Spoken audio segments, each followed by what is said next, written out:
халық шықты, ол жерде дейтін жас деген жоқ, үлкен деген жоқ, бала деген жоқ. Және дейтін мына халықтың дейтін ішіндегі мына шыдамдылығы таусылды деп ойлаймын. Біздер енді ата әжелеріміз, аналарымыз біздерді қалай тәрбиеледі мысалға? Шындық айт, ала жіпті аттама, қиянат жасама деп үйретті.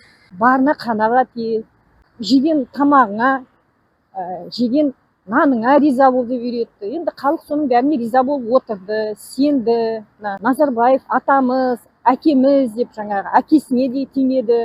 Бірақ дейтін осының бәрі өтірік болып шықты. Енді өтірік екенін халық біледі ғой енді. Шын емес қой оның бәрі. Өтірік, өзінің семьясын, өзінің отбасын ойлап кеткен кісі болды. Сондықтан халықтың шыдамдылығы таусылды. Жаңағы орысша айтқанда повод болды ғой, мына газ деген повод болды. Ақыр соңында халық шығып, мынандай өзі бір ұран айтты, шалып кет деп ұран айтты. Халық негізгі біздің қазақ халқы өте шыдамды халық қой.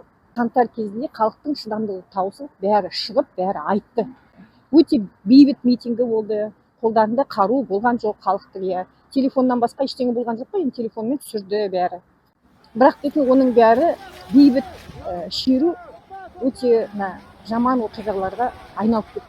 Себебі енді біздің басшы халықты түсінген жоқ, түсінуге тырысқан жоқ, халықты мынандай ескертусіз оқ атты. Есіне алғанда сол тек мынандай көз жаспен, өкінішпен, сондаймен естеріне алады. Бірақ ұмытпайды, ол дейтін ұмытылмайтын жара, бәріміздің ішінде бұл ұмытылмайтын жара. Үкімет халыққа қиын болсыншы деген мынандай өздері соны жасап жатқан сияқты. Себебі дейтін мен ештеңе көріп отқан жоқпын, жақсылық көріп отқан жоқпын.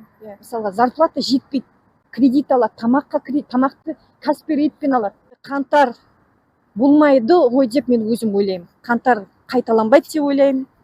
Себебі дейтін халық қорқып қалды, өлім болды, ешкім өлгісі келмейді. Өмір ең осы дүниеде өмірден артық ештеңе жоқ. Өзінің халқын сыйлау керек. Халқын мұқтаждығын жасау керек. Халық дейтін көп сұрап жатқан жоқ. Үкімет біздің осындай қаңтар болмау үшін, осындай қасірет болмау үшін, осындай өлім болмау үшін халықты түсініп, халықты тыңдау керек, есту керек. Енді мысалға менде билік болса қолымда, енді ең бастысы саяси жігерлік керек дейді ғой, мысалға дейтін политическая воля, біздің басшыларымызда именно дейтін саяси жігерлік болу керек, мінез болу керек.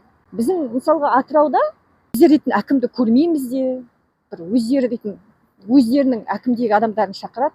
Біз халық көрмейміз, халықпен жиналып, халықтың мұңын, мұқтажын тыңдау керек, есту керек.